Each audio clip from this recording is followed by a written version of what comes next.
Louise Kelly Wolfington, and that's because I can't figure out who I am. I have a lot of different names. It's very confusing. Anyway, I just wanted to tell a couple of stories. First about Kathy and Frank, and then about their two sons who we got to know. We really haven't had the pleasure of getting to know Annie. Kathy and I have been close ever since college. She took me under her wing after I bought her friendship with food.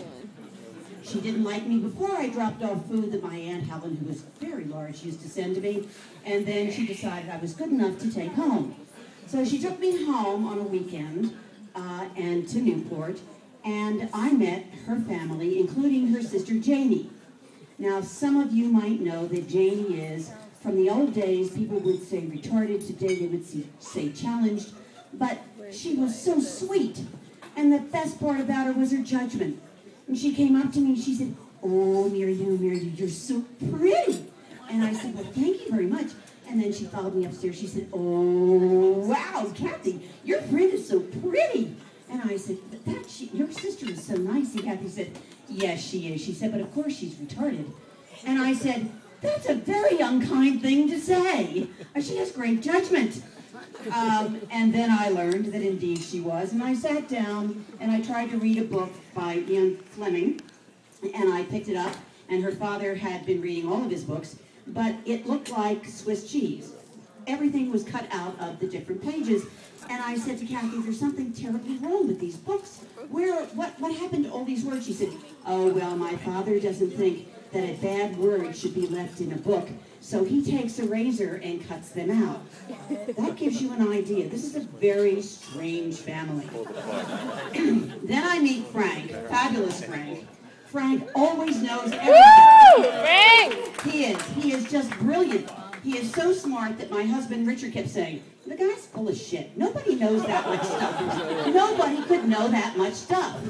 He was always right.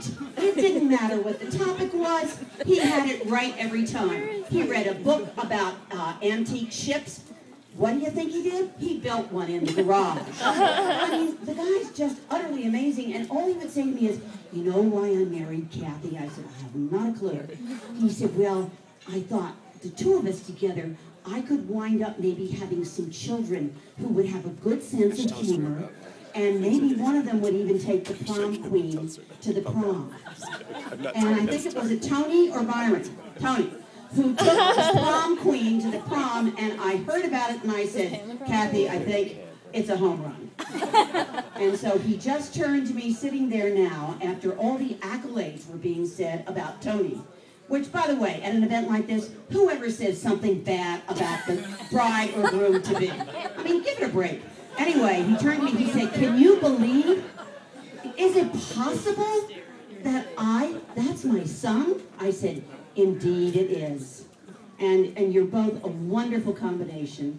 And it doesn't matter to me that you wrecked our golf cart." And Frank was so upset he insisted upon paying to have it repaired, so we named it the Tony-mobile. And we had it put on the golf cart, which had our young son very upset. He didn't know why it couldn't be the Atom-mobile. And the last thing I'll say is sitting on the porch of our house up in the mountains of Pennsylvania, where they used to come several years to be together with us around Labor Day, which is around Kathy's birthday. We would sit on the side porch, and Kathy and Frank would start. One's a psychologist, one's a psychiatrist. They're nuts. So they'd sit there and they'd say, "You know, it's really amazing how well-adjusted Richard is. He just doesn't have any kinds of problems. Do you think it's maybe because his mother died when he was 2? And he didn't have to deal with all of it?" They go back and forth, and the two boys would sit there and they both look at me and they say, "This is what it's like. This is what it's like." They analyze everything. So it's been a wonderful ride. It still is. I'm so happy for both of my adopted sons. And I'm very thankful that I have maintained with Kathy the friendship that has also made Frank a very, very important part of our family. They're a wonderful family. They're a loving family. They'd do anything in the world for anybody. And after all, this is an event where you never say anything bad about anybody else.